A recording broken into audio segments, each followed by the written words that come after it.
বীজ কিনে নিয়েছিলাম একটা 32,000 টাকায় দিয়ে। 1 বিঘা জমির গাজর বীজ কি একটা ফ্রিজ হয়েছিল। পরের বছর গাজর করে আবার একটা টিভি কিনছিলাম। ওই সময় তো টিভিও দেন, হ্যাঁ, সনি ভেগা টিভি কিনেছিলাম আমি। যা যা কিনেছিলাম সব, একটা মোটরসাইকেল কিনেছিলাম। হ্যাঁ, এই মানে একটা ফসল, 1 বিঘা জমি বেশি ফসল উৎপাদন হলে একটা আইটেম হয়ে যায়। যখন প্রথম শুরু করেছিলাম তখন তো আমরা কপি করতাম, গাজর করতাম কম। ওই সময় 1 বিঘা জমি গাজর করছিলাম। 1 বিঘা, ওই সময় 1 বিঘা জমি সর্বপ্রথম 10,000 টাকা খরচ করে 32,000 টাকা বিক্রি করেছিলাম, আজ থেকে প্রায় 18 বছর আগে। মানুষ আমাকে জাতীয় কৃষক হিসাবেই চিনি এবং আমার সর্বোচ্চ কৃষির বড় বড় প্রকল্পগুলি এখানেই আছে। কৃষির সঙ্গেই জড়িত।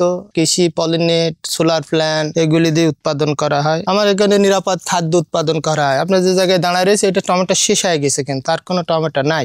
15 বছর ধরে এই কৃষি আবাদ করি। তার আগে পড়াশোনার পাশাপাশি দোকানদারি করতাম। ঈশ্বরদীতে টিন সিমেন্টের দোকান ছিল। তখন ভাবতাম যে ব্যবসা একটা সবচেয়ে সুবিধাজনক একটা বিষয়। এটা করছিলাম, এটা আমার আব্বার পৈতৃক সম্পত্তি এবং আব্বার দেখা দেখি শিখতাম। পরবর্তীবার যাই ব্যবসা করতে করতে ভাবলাম ব্যবসার ভিতরে আসলে মূলধনও অনেক প্রয়োজন হয়। পরবর্তী জেনারেশন বসা লাগে ব্যবসায়। এটা আমার কাছে শর্ট হয়ে গেল যে আমি আর আমার পরবর্তী পর্যায়ে ব্যবসা কে চালাবি, এটা চালানোর কোনো লোক নাই। মানে আমার 2টা ছেলে, আমার প্রথম ছেলেটা যখন বড় হলো, হ্যাঁ, শাওন কিবরিয়া সাকিব, ও যখন ক্লাস 2-তে কিন্ডারগার্টেন থেকে বৃত্তি পাইলো, তখন মনে করলাম যে আমি ব্যবসা, ছেলেরা যেহেতু মেধাবী হচ্ছে সেহেতু ব্যবসাটা করবো কিনা ভাববো। 5-এ যখন বৃত্তি পাইলো, 8-এ বৃত্তি পাইলো, তখন আমি ব্যবসা ছাড়ি দিলাম যে ব্যবসা আর করবো না। ব্যবসা করে পরবর্তী জেনারেশন আর ব্যবসায় যাবো না, যেহেতু ছেলেরা ভালো রেজাল্ট করতেছে, ওরা ভালো একটা চাকরি করে খাবে। আমি তখন চিন্তা করলাম যে যেহেতু আব্বার পৈতৃক সম্পত্তি আছে, এগুলি আমি কৃষির সঙ্গে জড়িত হব।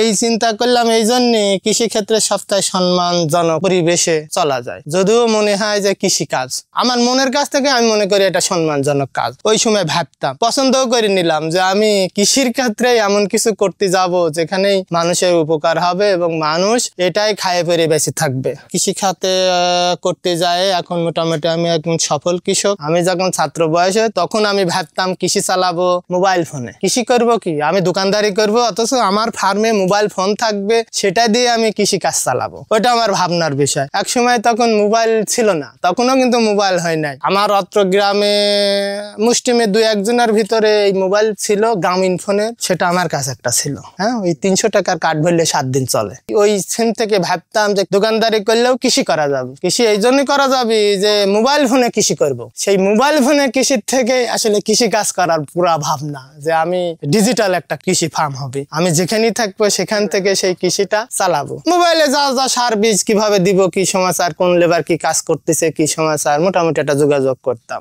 করি নাই তা না, ওই আব্বারা করতো দেখতাম, ওইটা একটা আলাদা। কিন্তু আব্বারা তো করতো ধান, গম, মসুর। এটা আমি নিয়ে আসলাম যে ধান গম পরিবর্তন করে ফল ফুলে চলে আসবো, সবজি। এখন আমার টোটাল জমি সবজি আছে।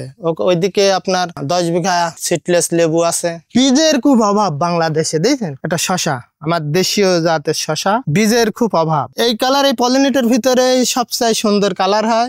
এই শশা এখনো খাওয়া যায়, বিচি বের করলেও শশা ঠিক আছে। যতগুলি শশা ধরে আছে একটা শশাও পচি নাই। এর ভিতরে একদম ফ্রেশ 1 নম্বর বীজ হবে। এই বীজ যদি ফসল মাঠে দেওয়া যায়, হ্যাঁ, যদি আরো 5 বিঘা বাইরে আগামী বছর কি করব, এই শশা বাইরে উৎপাদন করব। যে কারণে বীজ এবার বানাই নিচ্ছে নিজে। মানে কারো কাছে বীজের জন্য আমার আর প্যাকেটের জাতের দরকার নেই। আমি নিজে বুঝতে পারছি এটা আমার শশা, এটা আমার জমিতে হবে, তাহলে বীজ কি আমার লাগবে।